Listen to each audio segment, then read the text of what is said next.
Hello everyone, welcome back to VRR Tutorials. నేను కృష్ణారెడ్డి. ఈ వీడియోలో మనం ఇంగ్లీష్ అండ్ హిందీ ఒకే వీడియోలో ఒక వర్బ్ ద్వారా నేర్చుకోబోతున్నాం. ఇప్పటికే మనం ఈ సిరీస్లో 3 వీడియోస్ చేయడం జరిగింది. అంటే ఆల్రెడీ 3 వర్బ్స్ నేర్చుకోవడం జరిగింది. ఒకవేళ మీరు ఆ వీడియోస్ చూడనట్టయితే ఈ వీడియో క్రింద డిస్క్రిప్షన్లో నేను లింక్ ప్రొవైడ్ చేస్తాను. మీరు ఆ వీడియోస్ కూడా తప్పకుండా చూడండి. ఈరోజు మనం నేర్చుకోబోతున్న ఈ వర్బ్ ఏంటి అంటే గెటింగ్ హర్ట్, అంటే దెబ్బ తినడం అనమాట. దెబ్బ తినడం లేదా గాయపడడం అనే అర్థంలో మనం గెటింగ్ హర్ట్ని యూజ్ చేస్తాం. ఓకే, దీని హిందీలో చోట్ ఖానా అంటారు. చోట్ అంటే దెబ్బ, ఖానా అంటే తినడం. చోట్ ఖానా అంటే దెబ్బ తినడం, గాయపడడం అనే అర్థంలో మనం హిందీలో చెప్పొచ్చు. ఇంగ్లీష్లో ఈ హర్ట్ అనేది 3 ఫామ్స్లో కూడా అలానే ఉంటుందన్నమాట.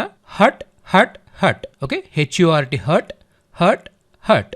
అలాగే hurting, hurting ing form add చేస్తే హర్ట్, హర్టింగ్ అవుతుంది. అలాగే ప్రెజెంట్ టెన్స్లో థర్డ్ పర్సన్ సింగులర్తో ఎస్ యాడ్ చేసినప్పుడు హర్ట్స్ అవుతుంది, హర్ట్స్.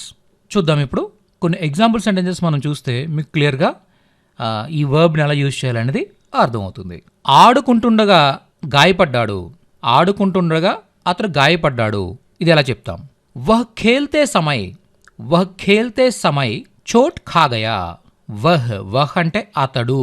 ఖేల్తే సమయ్ ఆడుకుంటున్న సమయంలో, ఖేల్తే సమయ్ ఆడుకుంటున్న సమయంలో, చోట్ ఖా గయా దెబ్బతిన్నాడు లేదా గాయపడ్డాడు అని అర్థాన్ని మనం తీసుకోవచ్చు అనమాట. ఇంగ్లీష్లో మనం చూసినట్టయితే he got hurt while playing.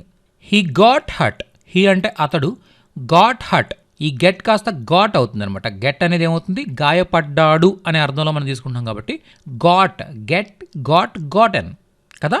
So get కాస్త సెకండ్ ఫామ్ గాట్ అవుతుంది, గాట్ హర్ట్. వైల్, వైల్ అంటే ఎప్పుడైతే అనే అర్థంలో వస్తుంది అనమాట. లేదా ఆడుతుండగా, చదువుతుండగా, while reading, while playing, okay, while writing. Okay, ఇలాగా వైల్ అంటే ఏంటంటే ఏదైనా ఒక పని చేస్తుండగా అనే అర్థాన్ని మనం తీసుకోవచ్చు. ఇక్కడ ఆడుతుండగా అనే అర్థం తీసుకోవాలనుకున్నప్పుడు వైల్ ప్లేయింగ్ అంటాం అనమాట. వైల్ ఈటింగ్ తింటుండగా, వైల్ డ్రింకింగ్ త్రాగుతుండగా, ఇలా వైల్ యూజ్ చేస్తే ఒక పని చేస్తుండగా అనే అర్థాన్ని మనం తీసుకురావచ్చు. He got hurt while playing, ఆడుకుంటుండగా లేదా ఆడుతుండగా అతడు గాయపడ్డాడు. బైక్ నడుపుతూ గాయపడ్డాడు, బైక్ నడుపుతూ గాయపడ్డాడు. వహ్ బైక్ చలా రహా థా ఔర్ చోట్ ఖా గయా. వహ్ బైక్ చలా రహా థా, వహ్ అతడు, బైక్, బైక్, చల్నా అంటే నడవడం, చలానా అంటే నడపడం. ఓకే, వహ్ బైక్ చలా రహా థా అతను బైక్ నడుపుతూ ఉండినాడు. ఎప్పుడు? గతంలో. ఓకే, ఇది పాస్ట్ కంటిన్యూస్ టెన్స్ అనమాట. హిందీలో ఇది past continuous tense.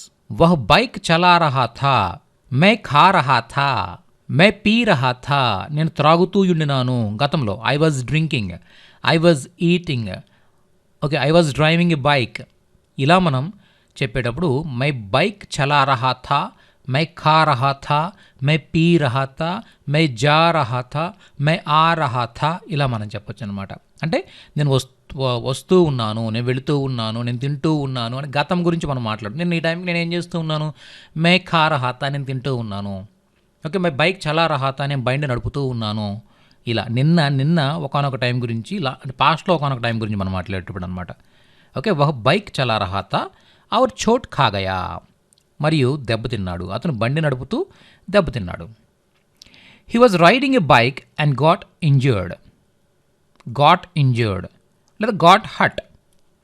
Got injured లేదా గాట్ హట్. ఈ హట్ అనే దానికే మనం ఇంజ్యూర్డ్, ఇంజ్యూర్డ్ అంటే ఏంటి? గాయం. గెటింగ్ ఇంజ్యూర్డ్ అంటే గాయపడ్డం అనమాట. ఓకేనా? He was riding a bike and got injured లేదా గాట్ హట్. అతను బైక్ నడుపుతూ గాయపడ్డాడు. He was riding a bike, ఇది పాస్ట్ కంటిన్యూస్ టెన్స్లో ఉంది, అందు గురించే వాజ్ రైడింగ్ ఇంగ్ ఫామ్తో వచ్చింది. ఆడుకుంటూ చిన్నారికి గాయాలయ్యాయి, ఆడుకుంటూ చిన్నారికి గాయాలయ్యాయి, చిన్న పిల్లవాడికి గాయాలయ్యాయి. బచ్చా ఖేల్తే ఖేల్తే చోట్ ఖా గయా. బచ్చా పిల్లవాడు, ఖేల్తే ఖేల్తే అంటే ఆడుతూ ఆడుతూ, ఓకే, ఆడుతూ ఆడుతూ, ఖాతే ఖాతే తింటూ తింటూ, పీతే పీతే త్రాగుతూ త్రాగుతూ, జాతే జాతే వెళుతూ వెళుతూ, ఆతే ఆతే వస్తూ వస్తూ, పడితే పడితే చదువుతూ చదువుతూ, లిఖతే లిఖతే రాస్తూ రాస్తూ, ఇలా ఏదైనా కూడా కేల్తే కేల్తే ఆతే ఆతే జాతే జాతే పీతే పీతే అంటే అర్థం ఏంటంటే ఆ పని చేస్తూ చేస్తూ అని అర్థం అనమాట. ఓకేనా? కేల్తే కేల్తే చోట్ ఖాగయా దెబ్బతిన్నాడు. ఓకే, దీన్ని ఇంగ్లీష్లో చెప్పాలనుకున్నప్పుడు the child got hurt while playing. Okay, ఆడుతూ లేదా ఆడుతూ దీనికి ఇంగ్లీష్లో మనం ఏమంటాం? వైల్ ప్లేయింగ్ అంటాం. The child got hurt while playing. నా సోదరి స్కేట్ బోర్డ్ నుంచి పడి గాయపడింది. మేరీ బెహన్ నే స్కేట్ బోర్డ్ సే గిర్ కర్ చోట్ ఖాయి. నా సోదరి స్కేట్ బోర్డ్ నుండి, సే అంటే నుండి అని అర్థం వస్తుంది, గిర్నా అంటే పడడం, గిర్కర్ అంటే అర్థం ఏంటంటే పడి, గిర్కర్ అంటే ఏంటి? పడి. గాయపడింది, చోట్ ఖాయి. ఇక్కడ మనం చూడొచ్చు గిర్నా అంటే అర్థం ఏమిటి? పడిపోవడం అనమాట. గిర్నా అంటే పడిపోవడం. ఈ నా తీసేసి గిర్కర్ అన్నారనుకోండి, గిర్కర్ అంటే పడి అని అర్థం వస్తుంది అనమాట. ఖానా అంటే తినడం కదా, ఖాకర్ అంటే తిని. అలాగే పీనా త్రాగడం కదా, పీకర్ త్రాగి. అలాగే ఆనా అంటే రావడం కదా, ఆకర్ వచ్చి. ఇలా చివర్లో కర్ యాడ్ చేస్తే కనుక దీనికి ఏమర్థం వస్తుంది?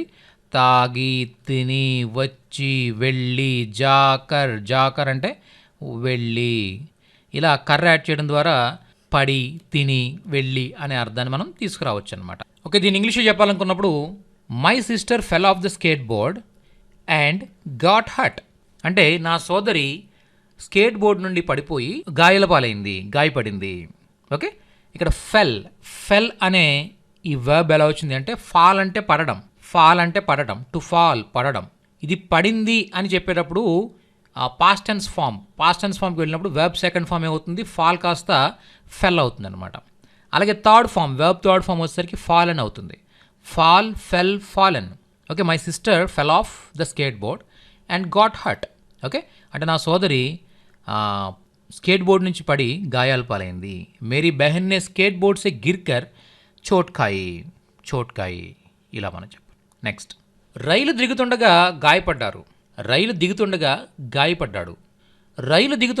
గాయపడ్డాడు. ఉస్నే ట్రైన్ సే ఉత్తరతే సమయ్ చోట్ ఖాయి.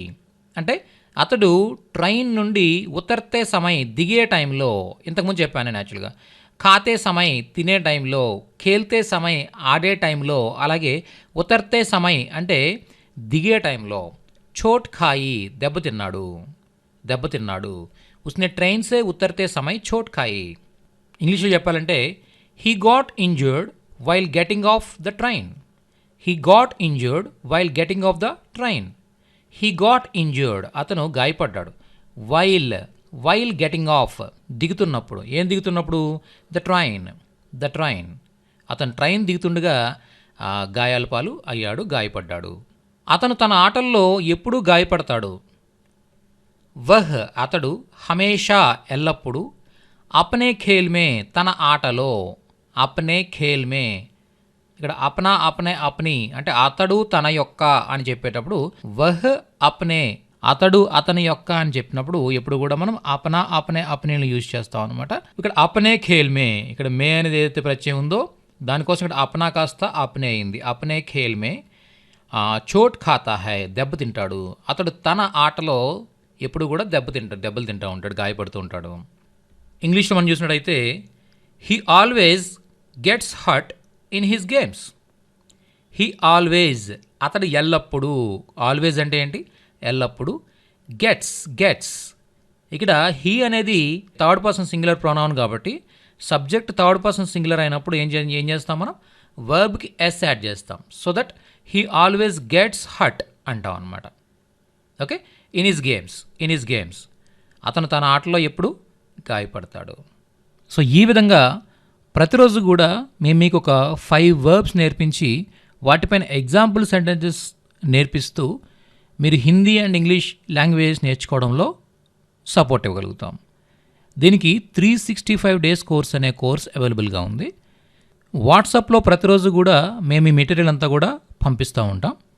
సో మీరు ఎప్పుడు వీలుంటే అప్పుడు, మీ రోజులో ఎప్పుడు వీలుంటుందో ఒక 10 నిమిషాల సమయం దొరికినా కూడా ఆ రోజు ఒక 5 Hindi words, 5 English words with example sentences మీరు నేర్చుకుంటూ మీ ఇంగ్లీష్ హిందీ లాంగ్వేజ్ని డెవలప్ చేసుకోవచ్చు. చాలా మంచి ఆపర్చునిటీ, ఎందుకంటే ఇది 365 డేస్ 1 ఇయర్ అనమాట. ఒక 1 మంత్లో 2 మంత్స్లో మనకి ఎటువంటి చేంజ్ రాదు. ఏ లాంగ్వేజ్ అయినా కూడా మనం నేర్చుకోవాలంటే ఒక 1 ఇయర్ అనేది సఫిషియంట్ టైం అనమాట. అది కూడా మన పనులను ఇబ్బంది పెట్టుకోకుండా, మన వర్క్స్ ఏమి డిస్టర్బ్ అవ్వకుండా, మన day to day life disturb అవ్వకుండా, జస్ట్ మీకు ఒక 10 మినిట్స్ టైం దొరికినా కూడా ఆ టైంలో నేర్చుకునే విధంగా ప్లాన్ చేయడం జరిగింది. సో దీనికి ఫీజు కూడా చాలా చాలా చాలా తక్కువ ఫీజు ఉంటుంది. ఇది కంప్లీట్గా 1 ఇయర్ ఉంటుంది కోర్సు. సో ఈ కోర్సులో మీరు జాయిన్ అవ్వాలనుకున్నట్టయితే 9603339977 ఈ నెంబర్కి 365 డేస్ కోర్స్ అని చెప్పేసి వాట్సాప్ చేయండి. మేము మీకు ఆ డీటెయిల్స్ అన్నీ కూడా ఫార్వర్డ్ చేస్తాం. ఈ వీడియో మీకు ఉపయోగకరంగా అనిపించినట్టయితే దయచేసి వీడియోని లైక్ చేయండి, అలాగే అందరికీ షేర్ చేయండి. VRR ట్యుటోరియల్స్ ఛానల్ని తప్పకుండా సబ్స్క్రైబ్ చేసుకోండి. ఇలాంటి మంచి వీడియోస్, చాలా మంచి ఇన్ఫర్మేషన్తో మీరు ప్రతిరోజు పొందగలుగుతారు. Thank you so much.